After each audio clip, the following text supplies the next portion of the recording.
Assalamualaikum warahmatullahi wabarakatuh. Aku dari kelompok 2 kelas 8C. Dalam proyek P5RA kali ini yang bertemakan Pilketos di SMP atau MTS. Nah, kalian tahu gak sih gimana sistematika Pilketos di SMP atau MTS? Kalau kalian gak tahu, sini aku jelasin. Dalam sistematika Pilketos ini ada tahapan pemilu. Yang pertama yaitu seluruh peserta pemilu adalah seluruh siswa kelas 8 dan kelas 7. Yang kedua adalah Pilketos yang dilaksanakan dengan 2 sistem. Yang pertama sistem demokrasi, yang kedua adalah sistem penilaian tertentu yang dilakukan oleh Bapak atau Ibu guru. Yang ketiga adalah calon ketos adalah dari kelas 8, sedangkan anggota dari kelas 8 dan kelas 7. Yang keempat adalah Pilketos dilaksanakan dengan 3 tahap. Tahap pertama yaitu tahap seleksi, tahap kedua yaitu jejak pendapat, dan tahap ketiga. Di 3 tahap dalam Pilketos ini, tahap pertama adalah tahap seleksi. Di tahap ini, calon ketua OSIS, wakil ketua OSIS, dan anggota mengisi formulir pendaftaran. Di tahap pertama ini ada 3 seleksi yang harus dijalani.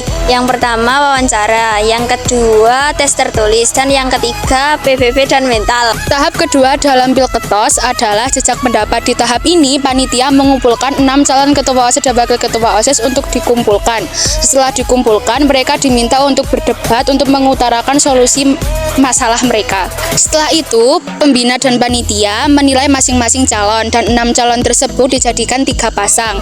Kemudian 3 pasang tersebut diminta untuk membuat visi dan misi. Tahapan ketiga. Tahapan ini dibagi menjadi 2. Yang pertama adalah pemilihan melalui peserta pemilu, dan yang kedua adalah pemilihan melalui dewan juri yang ditunjukkan dengan persentase 50% oleh peserta pemilu dan 50% oleh penilaian khusus. Hasil dari 2 tahapan tersebut akan didiskusikan dan diserahkan kepada pembina serta kepala sekolah untuk dimintai persetujuan. Apa aja asas-asas dalam Pilketos?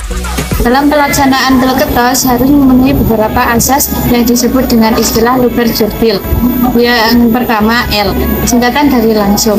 Pelaksanaan Pilketos dilakukan secara langsung di TPS tanpa perantara. Yang kedua U, singkatan dari umum. Pelaksanaan Pilketos dilakukan oleh semua warga sekolah. Yang ketiga B, singkatan dari bebas. Semua warga sekolah dapat memilih calon ketos dan waketos secara bebas.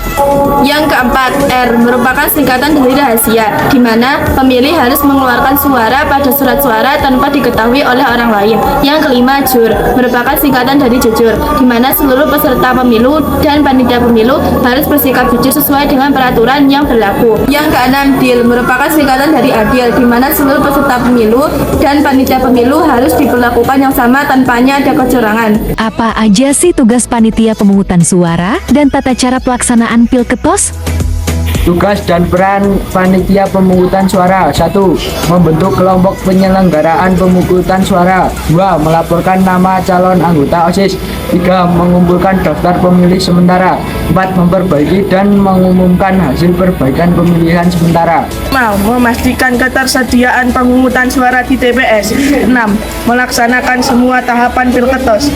7. Mengumpulkan dan menyampaikan hasil pemungutan suara. Tata cara pelaksanaan Pilketos: 1. Pengajuan pencalonan Pilketos. 2. Kampanye calon ketos. 3. Program kerja calon ketos. 4. Pemilu-pemilihan ketos.